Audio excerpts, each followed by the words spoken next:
السلام عليكم، يسعد اوقاتكم صبايا وين ما كنتوا عم تشوفوني.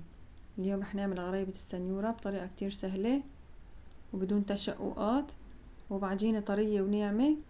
بس نتبع الخطوات خطوة خطوة بتنجح معك ان شاء الله من اول مرة، وبتاخدي عجينة ناعمة وغريبة السنيورة ولا اطيب. اول شي معانا هون نص كيلو سمنة ونص كيلو سكر بودرة.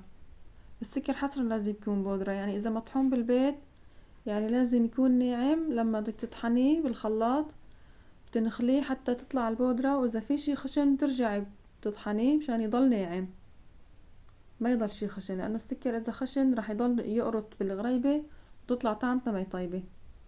حطيتلها كمان ظرفين فانيليا، وبنخلط السكر والسمنة سوا.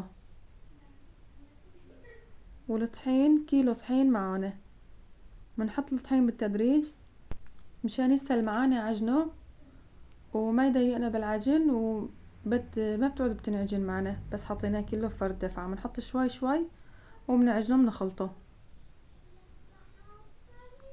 هون انا نزلت العجين على طاولة العمل وصرت افركها. هون بتساعدني بالفرك اكتر وبتلم على بعضها. اول شي راح تفكروا السمنة قليلة وما تلم على بعضها، بس بعدها لما نضل نفركها بتذوب السمنة وبتلم على بعضها العجينة وبصير عجينة كتير كويسة وناعمة. وهاي العجينة بعد ما ضليت افركها تقريبا شي 15 دقيقة شلون تمسكت معي وصارت عجينة طرية. والعجينة كل ما لا بتصير عبيض، العجينة كل ما صارت بيضة بتصير اكواس الغريبة.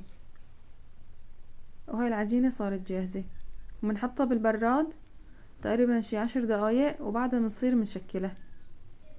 هون بعد ما بردت شوي اخذت قطعة وبنرجعها على البراد، ما بنعيفها برات البراد مشان ما تسيخ وبتعذبنا بعدها بالشغل. بنطالع قطعة قطعة اللي نشتغل فيها وبنرجع العجينة كلها على البراد. بنشكلها هيك هلا على شكل رول مثل ما شايفين، وبقطعها مكعبات صغار حسب الحجم اللي بدكن، هو الحجم المرغوب. هذا الشكل انا اخترته، هو شكله كتير حلو. هون عم بورجيكم قلب العجينة بعد ما قطعتها. بتحسي فيها هيك فضايا وفيها هوا، بنضغط عليها بايدنا حتى لما وقت اللي نلفها ما تفرط بايدنا. هيك لما بضغط عليها بايدي بتتماسك سوا، واذا فيها هوا فيها فراغات بيطلع من العجينة وبتلف معانا بسهولة وما بتعذبنا. طريقة لفة كتير سهلة، بنعملهم كلهم بنفس الطريقة مثل ما مبين معاكم بالفيديو. كل قطعة بنشيلها بنضغط عليها بنفرغها من الهواء وبنلفها على شكل رول صغير. وهيك اول صينية صارت معنا جاهزة، بنزينها بالفستق الحلبي. وهون بنكون محمين الفرن، بس ما بنشغله من فوق من تحت. بعد ما يسخن كله ونحميه بنطفيه من فوق وبنعيف وشعل الفرن بس من تحت.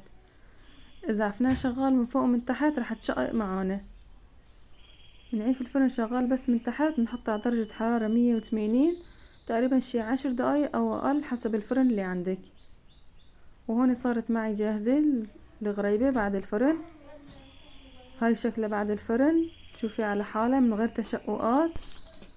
طلع شكلها كتير حلو كأنه مو محطوطة بالفرن، يعني ما كبرت القطعة ولا تشققت، ضلت على حالها.